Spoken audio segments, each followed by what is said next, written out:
So right now you're looking at my face because I'm having a glass of wine with a client who I'm trying to get him to let me interview him about a show we're about to produce, and he's not in the mood. And that is the biggest issue you find in comms is, and I'm saying this right in front of him too, that they hire you to do comms and then you try to do comms, but they're never in the mood when you really need them to be in the mood. At least I get lunch and a glass of wine out of the deal.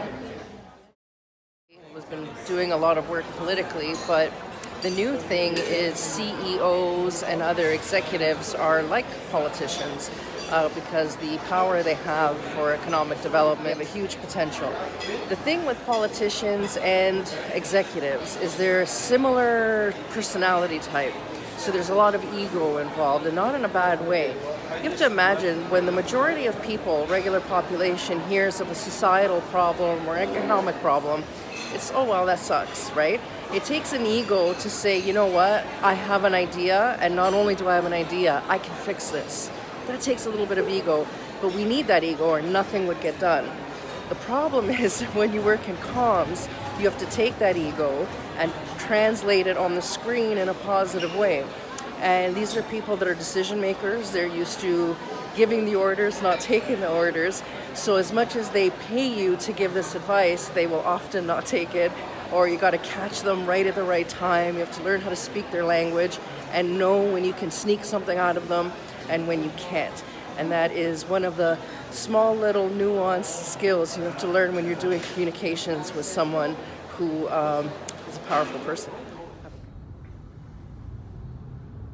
Conclusion of Waste Reduction Week last week. If you didn't organize it that way, we'll just... So we're just leaving the Lieutenant Governor's. It's a very nice event. And now we're racing back to Mississauga, where we have 14 people in China waiting for a conference call. My feet hurt. My feet. We haven't done much testing with it. As I said, we know there are applications.